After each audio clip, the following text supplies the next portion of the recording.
quelle que soit la nature de l'entreprise, sa taille, son domaine d'activité, le nombre d'années qu'elle existe, toute entreprise, de la PME à la moyenne entreprise, à la très grande, même les entreprises ouvertes, doivent se munir d'une saine gouvernance. La gouvernance, c'est l'ensemble des processus, des pratiques et des structures établies par une entreprise pour rencontrer ses objectifs financiers, stratégiques et opérationnels afin d'assurer la pérennité de l'entreprise. On sait que la gouvernance n'est pas quelque chose de statique, c'est dynamique, c'est évolutif. Elle doit être adaptée aux besoins de l'entreprise, son domaine, où elle est rendue dans son évolution, la disponibilité des ressources, les attentes des actionnaires, les demandes réglementaires dans certains cas, et malgré ça, parce qu'ils ont quand même un cadre des entreprises, tu as développé une approche que tu appelles l'ABCD de la gouvernance. Peux-tu nous dire à quoi A, B, C et D font référence? Donc, l'ABCD de la gouvernance, c'est une pratique, une nouvelle pratique avec de nouveaux outils revisités que j'ai pensé avec mes équipes depuis janvier. Peut-être un peu pour l'expliquer davantage, c'est autour de 4 nouveaux prérequis, Emilio, autour du A pour l'agilité, le B pour la bienveillance, le C pour le collectif et le D pour la diligence. Donc, si on prend l'agilité, Emilio, toute organisation, toute entreprise, toute corporation sur le Québec et dans le monde ont dû se mettre en position agile pour prendre des décisions dans le contexte difficile que nous avons vécu. Donc, nous avons dû revoir, on a dû restreindre les comités décisionnels par des comités de gestion de crise, par des actionnaires qui prenaient des décisions qu'il fallait prendre avec le contexte. Donc, le nombre de personnes en autour d'une table d'un conseil d'administration, le nombre de tes comités que tu formes pour développer de l'agilité, ta matrice d'expertise autour de la table, toute la réflexion sur la compétence que je dois avoir pour prendre des décisions justes et au bon moment, toute la notion du partage des responsabilités. Donc, l'agilité est au cœur de nos réflexions actuellement. Le B pour la bienveillance, Emilio, eh bien, la bienveillance veut dire prendre bien soin. Donc, d'avoir une saine communication de nos décisions auprès des actionnaires, d'avoir une communication, je vous dirais, revisitée avec l'ensemble de nos parties prenantes, se soucier de la diversité que nous avons autour de notre table. Donc, la bienveillance, prendre soin. Pourquoi, Emilio? Parce que les gens ont vécu et vivent encore beaucoup d'instabilité, beaucoup de questionnements, beaucoup d'insécurité. Le collectif. Nous avons un rendez-vous, Emilio, sans précédent avec le mode collectif. Donc, le mode collectif, c'est comment impliquer l'ensemble de mes parties prenantes internes à mes processus décisionnels. Comment les faire sentir dans le coup à travers nos défis. Donc, le collectif, à travers le partage des responsabilités qu'on veut revoir, est un facteur déterminant. Et la diligence, Emilio, eh bien, c'est de s'assurer que notre gouvernance, notre processus décisionnel soit en lien avec la destination, avec notre plan stratégique, avec notre plan de relève. Donc, quelle est ma destination? Il faut que je sois diligent. Il faut que ma gouvernance, ma qualité des personnes autour de la table, l'ensemble de mes processus de communication face à mes décisions, que nous gardions le cap sur la destination finale. Donc, Emilio, 4 prérequis importants, l'agilité, la bienveillance, le collectif et la diligence, en lien avec cette pandémie qui a amené une spirale de mouvement autour duquel les entreprises et les organisations se questionnent. Quelle serait la première étape à suivre pour établir une saine gouvernance et comment un entrepreneur ou un propriétaire d'entreprise doit s'y prendre pour y arriver? Puis l'autre chose que j'aimerais t'entendre parler, c'est que clairement, quand on parle de gouvernance, on parle aussi de changement dans la prise de décision et qu'est-ce que ça peut provoquer, ça? Première étape, c'est de revisiter son plan de match, son plan directeur, son plan stratégique pour, par la suite, déterminer quel moteur je dois avoir dans le bateau ou dans le véhicule pour m'y rendre. Donc, les processus de gouvernance, c'est le bateau amiral pour se rendre à une destination. Donc, de bien revisiter son plan de match et ses orientations, sa mission, son code de valeur, sa vision, va permettre, par la suite de profiler sa gouvernance en revisitant les compétences que je dois avoir autour de la table face à ces mouvements, mon partage de responsabilités. Est-ce que je dois être plus inclusif? Est-ce que je dois être plus mobilisant vers mes troupes à travers mon processus décisionnel? Donc, c'est déterminant. Je revisite ma destination, je revisite mon plan stratégique et là, je revisite mon processus décisionnel dans un mode beaucoup plus inclusif. Nous avons un rendez-vous important sur le collectif, Emilio. Donc, revoir mon ABCD, revoir encore une fois l'ensemble de ma représentativité autour de ma table, de m'assurer que je me dote des bons outils, du bon moteur pour m'y rendre. Et je dois vous dire que beaucoup de gens se questionnent. Pourquoi? Parce que les gens se questionnent sur leur ADN d'organisation par rapport à tout ce qui s'est passé. Deux exemples. Un exemple où on installe une gouvernance, 650 employés, une grande entreprise, on installe une gouvernance. L'autre, une communauté dans le domaine des finances où on nous demande de revisiter une gouvernance. On part d'une organisation où on doit la mettre en place, faire le profilage des besoins de la gouvernance en lien avec la vision, et l'autre qui roule depuis des années, où il faut revisiter la composition, où je me retrouve avec un conseil d'administration avec 23 hommes, avec peu de diversité, avec une matrice de compétences qui est à revisiter. Donc, voyez-vous, qu'on installe ou qu'on revisite une gouvernance, la première des choses à faire, Emilio, c'est d'abord de prendre un café, de s'asseoir, de revisiter son plan de match et de se questionner. Être autocritique envers notre organisation, parce que toute organisation qui va demeurer stable va certainement rencontrer des difficultés à rencontrer ce monde en spirale actuellement. On parle beaucoup de bien communiquer, de s'assurer que la circulation est fluide de l'information à l'intérieur de la structure, du haut vers le bas et du bas vers le haut. Pourquoi c'est important de veiller à cet aspect? Et peux-tu nous donner des exemples qui fonctionnent et d'autres où ça a échoué et l'impact ou les conséquences quand ça ne fonctionne pas, les lignes de communication? Donc, la solution importante, on l'a dit tout à l'heure, revoir sa gouvernance, mais une gouvernance qui est inclusive, qui est communicative. Donc, comment ça marche, la communication? Eh bien, c'est assez simple. C'est comme dans tout. Il faut prévoir, il faut être prévisible, il faut faire notre plan de match. Donc, quelle décision je communique à qui, quand et comment? Et là, nous avons des responsabilités d'attacher notre base. Donc, j'ai un conseil d'administration, j'installe un conseil d'administration, je prends des décisions. Je dois commencer à informer tout mon écosystème parce que les gens ont besoin d'un cadre. Ils ont besoin de connaître l'orientation de l'entreprise aujourd'hui. Ils ont besoin de savoir que l'organisation est en contrôle, surtout qu'ils ont vécu de l'insécurité.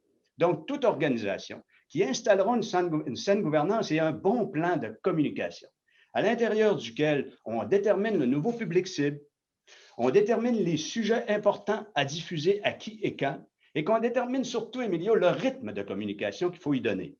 On se doit d'installer un rythme de communication par rapport à notre processus de décision, notre gouvernance. Pour l'entreprise qui n'a jamais mis en place une gouvernance structurée et qui souhaite passer à l'action, quelles sont les étapes à envisager et comment peut-on accompagner les entrepreneurs dans cette démarche? Puis Éric, j'ajouterais peut-être une deuxième question en rafale.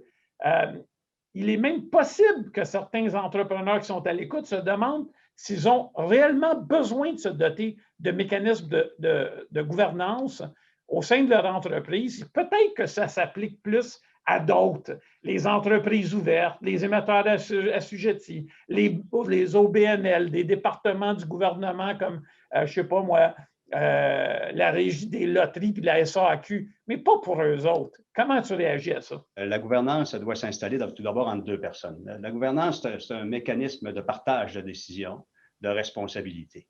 Je vous dirais que ceux qui se questionnent encore vont avoir des rendez-vous manqués. Donc, comment installer une gouvernance maintenant, Emilio? Écoutez, tout d'abord, il existe déjà une gouvernance. La façon qu'on intervient avec les clients, mettons, c'est plus simple de vous répondre. On fait beaucoup d'interventions ces temps-ci.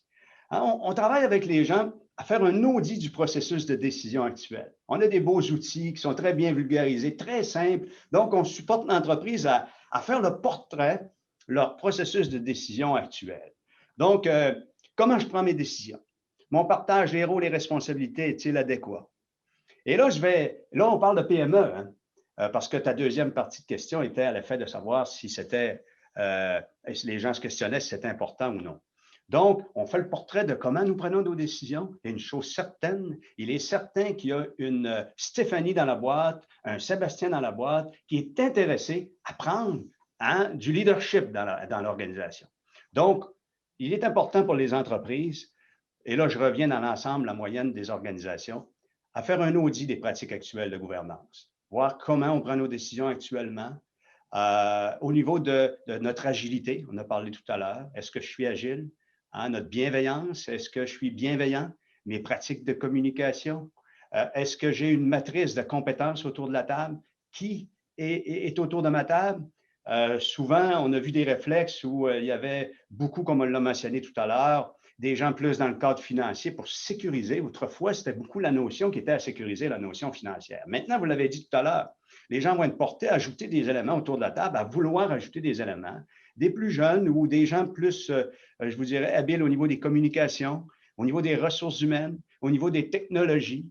Donc, dans un processus d'audit, Emilio, je fais le diagnostic de ma pratique de gouvernance, comment je prends mes décisions, comment je les communique, et il y a un devoir pour tous de revisiter leur gouvernance due à la spirale qui tourne à une vitesse folle post-pandémique.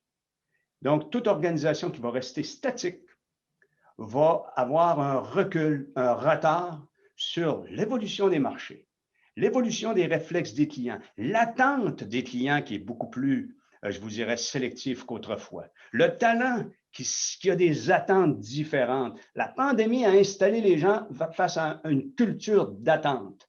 Donc, les modes de gouvernance doivent être beaucoup plus collés à la réalité de nos marchés qui sont en mouvance. Donc, revisiter la matrice de décision. Comment je prends mes décisions? Et le grand succès, Emilio, des organisations, c'est ceux qui vont installer une gouvernance de transition. Par contre, j'aimerais peut-être revenir sur trois choses que tu as dit qui m'ont beaucoup, que je retiens. Un, c'est qu'il y a des outils de diagnostic pour voir qu'est-ce qui se fait, puis pour évaluer la performance de la gouvernance en place. La deuxième que j'ai beaucoup aimé, c'est qu'il faut faire une matrice des compétences, surtout pour identifier les écarts, les places où il nous manque quelque chose, des choses qui font en sorte que l'entreprise pourrait s'améliorer. Et dans ma question, il y avait aussi un élément, puis j'aimerais t'entendre là-dessus, c'est que certaines entreprises, surtout les plus petites, commencent avec un comité aviseur. Peux-tu nous parler de la notion du comité aviseur? Le comité aviseur est un comité consultatif qui apporte du data aux dirigeants. Je crois que pour les entreprises qui ont un conseil d'administration déjà d'installer, avec un nombre suffisant, avec le comité de direction qui est bien impliqué dans leur conseil d'administration, mais qui désire ajouter certaines compétences sans avoir besoin d'ajouter d'administrateurs autour de la table. C'est un véhicule vraiment intéressant. Un comité aviseur qui se rencontre 4 fois par année et qui reçoivent du data. Par contre, ce qu'il faut comprendre aussi, nous avons des gouvernances qui font face à de l'audition de conformité. Tout ce qu'on pense, quand on pense à l'AMF, les grandes entreprises de construction, quand ces gens-là ont à faire des audits de gouvernance, le comité aviseur, les aviseurs sont plus ou moins reconnus parce qu'en n'étant pas administrateurs, ils n'ont pas les mêmes responsabilités, que ce soit au niveau de la santé et sécurité au travail, la culture SST, au niveau de la responsabilisation des déductions à la source. Donc, l'AMF juge qu'un administrateur va aller plus loin. Ça pose moins de risques, puis évidemment, ils ne sont pas acceptables dans des cadres très réglementés. Je veux t'entendre sur des indépendants aux tables de gouvernance, donc des gens qui sont des experts, qu'on va chercher à l'extérieur, qui ne sont pas de l'entreprise. Bonne chose, mauvaise chose, quelques commentaires là-dessus. Bon, écoute, c'est important d'abord d'identifier la compétence de l'indépendant. On a besoin on va chercher de l'expérience, de la compétence. Donc, quand on fait notre destination, notre plan stratégique, on définit le besoin de compétence et on peut aller chercher une compétence supplémentaire, s'assurer que cet indépendant-là l'est vraiment. Donc, faire attention dans notre code d'éthique et notre code de conflit d'intérêts. Souvent, on va être porté à donner des mandats aux indépendants. C'est correct de le faire. Il faut bien baliser tout cet aspect-là, s'assurer que notre indépendant le demeure. Donc, il y a des administrateurs externes qui vont se voir donner par leur expertise des mandats. C'est correct, mais s'assurer que ce soit bien clair pour maintenir la notion d'indépendance. Maintenant, la notion d'indépendance, c'est toute l'abstraction de l'émotivité dans les décisions. Donc, l'indépendant va avoir un apport considérable dans le challenge sans émotion. Donc, Emilio, chaque entreprise, de plus en plus, les dirigeants sont ouverts à ce concept qui, selon moi, est très important. Minimum 2, et aller chercher, je lance un message important, aller chercher des indépendants qui ont une intelligence émotionnelle. Donc, l'intelligence émotionnelle, c'est d'être capable de mesurer quel impact les décisions de l'entreprise vont avoir sur l'humain, vont avoir sur la clientèle, vont avoir dans l'écosystème. Quelqu'un qui a de l'intelligence émotionnelle va également mesurer l'impact des communications face aux ressources clés. Donc, des gens qui ont de l'intelligence émotionnelle, des gens qui ont de l'affinité dans tous les concepts de ressources humaines, de mobilisation des talents, de la rigueur de la communication, également des gens en technologie. Donc, il faut aller chercher. C'est important, les indépendants, pour se faire challenger. Là, je t'amène sur la diversité. Tu as parlé un petit peu de la diversité des compétences, des âges, etc. C'est un sujet de l'heure. Il fait partie de ce qu'on appelle ESG, environnement, social, gouvernance. La notion de la diversité, c'est essentiel. Donc, la diversité, et là, on peut le prendre sous plusieurs facettes, Emilio. Donc, au niveau de l'âge, au niveau générationnel, de bien couvrir, finalement, d'avoir des représentants autour de la table qui peuvent exprimer finalement les enjeux de tes parties prenantes, de ton entreprise. Mais la tendance, l'âge moyen des administrateurs est très élevé. C'est beaucoup masculin dans beaucoup d'organisations. Je vous dirais que l'intégration des Premières Nations, l'intégration d'individus qui auront un souci autour du développement durable, de notre bilan environnemental, notre bilan social, c'est déterminant.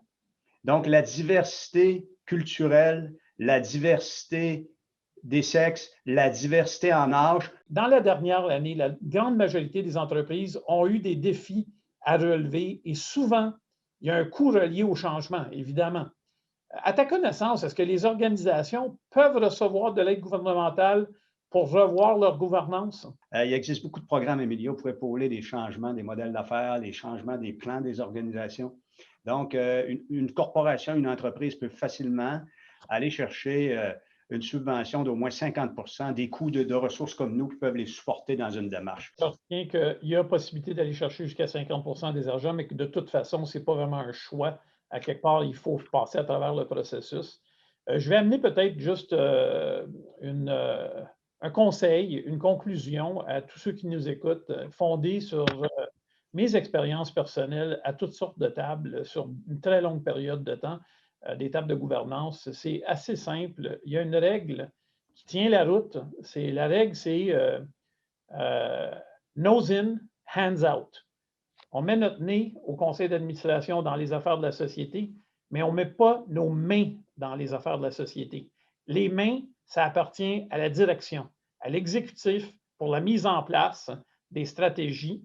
Il se rapporte au CA et le CA a une responsabilité pour l'ensemble des parties prenantes de poser toutes les questions nécessaires, d'avoir tous les données empiriques, d'amener des sujets comme celui de la diversité et l'ESG, mais on est là pour les membres de la gouvernance au conseil d'administration, sont là pour challenger, poser des questions, remettre en question, améliorer la prise de décision.